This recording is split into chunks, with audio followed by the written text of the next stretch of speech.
So what happens when the very people a system is supposed to help get to redesign it from the ground up? Well, that's exactly what happened in Kansas. We're talking about a brand new law thought up and designed by young people who've actually been through foster care. And it's completely changing the game for how older teens find a permanent family. It's an incredible story about flipping the script. To really get why this is such a big deal, you have to start with this number, 51%. That's more than half of the older kids in foster care who leave the system without any permanent family connection. They just age out, and they're on their own. And that's not just a statistic, It's a huge crack in the system, leaving thousands of young adults without the kind of support network most of us just take for granted. And this quote, it really gets to the human side of that number. It's from Patricia Chin, who not only lived through the foster care system, but was one of the brilliant young leaders who designed the very solution we're talking about. Her point is so simple but so powerful. You can't thrive, you can't build a life without connections. Okay, so to see why an idea like Patricia's wasn't just, a nice to have, but was absolutely necessary, you gotta look at the sheer scale of the challenge in Kansas. The numbers, well, they paint a pretty stark picture of a system that's stretched to its absolute limit. Think about this. On any given day in Kansas, there are almost 6,000 children in what's called out-of-home placement. That's a huge number of kids that the state is responsible for. I mean, just imagine the massive task of trying to ensure the well-being of every single one of them. And here's where it gets even tougher. More than half of those kids, 53.7%, are 10 years old or older. And this is the group, historically, that has the hardest time finding a forever home. They're often seen as too old for traditional adoption, and they're the ones most likely to end up aging out of the system all alone. And then there's this number, which is it's gut-wrenching. On average, 67 kids go missing from foster care in Kansas every single month. That's a huge red flag that for a lot of these kids, the system just doesn't feel safe or stable, so they run. So if you're a teenager in this kind of system, you're faced with an impossible choice.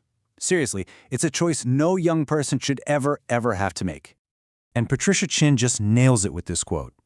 For years, the system set up this cruel trade-off. It was basically, you can have a family, or you can have the financial help you desperately need for things like college and housing. You couldn't have both. And for a lot of them, the fear of losing that practical support was just too big a risk to take. And this breaks that horrible choice down, right? On one side, you have the chance to get a legal family, permanence. On the other, you have these critical benefits that are your lifeline to independence. Money for school, help with rent, healthcare. For so long, choosing a family meant giving up the very tools you needed to succeed as an adult. But then, a group of young leaders like Patricia started asking a really powerful question. Why? Why do we have to choose? And their answer wasn't just to tweak the system. It was to invent something totally new. And they called it Soul Family. The name itself just tells you everything, doesn't it? It's all about building a real foundation for young people, based on support, opportunity, unity, and real, legally recognized relationships. Okay, now this is the heart of the whole idea. Look at this diagram. The young person is right there in the middle, as they should be. They're in the driver's seat. This model does a few truly revolutionary things. It lets the young person pick one or more adults they trust and make that a primary legal relationship. And unlike traditional adoption, it doesn't sever ties with their birth family. It also formally recognizes this whole network of other supportive people in their life. It basically says, the family you've already built for yourself, it's real, and now it's legally recognized. So the concept is amazing, right? But how does it actually work? Like, what are the nuts and bolts of making a soul family official? First thing to know is that the young person runs the show. They have to be at least 16, and they have to say yes. They are the ones who point to a trusted adult, a relative, a friend, a mentor, and say, that's my person. And in a move to preserve connections, if their birth parents' rights are still intact, they need to give their consent too. And this right here, this is probably the single biggest difference. In a traditional adoption, the legal rights of birth parents are cut off forever. Soul Family doesn't do that. It creates a new legal guardianship without destroying the old relationships. It lets a young person hold on to those vital connections to their own history. And remember that impossible choice we talked about, family or your future? Well, this is the solution. Look at the table. Soul Family gets you the exact same crucial benefits. The financial help, the education dollars, the health care, it's all there. That terrible choice is finally off the table. And the process to make it all official? It's actually pretty clear-cut.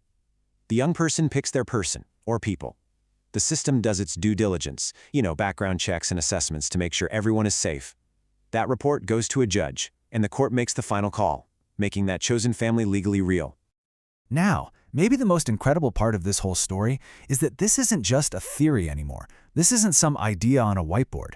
It is real. It is now the law, thanks to a huge, historic move in Kansas. And this is the place, the Kansas state capitol. This is where those young advocates took their idea, their lived experience, and made the people in power really listen. And it worked.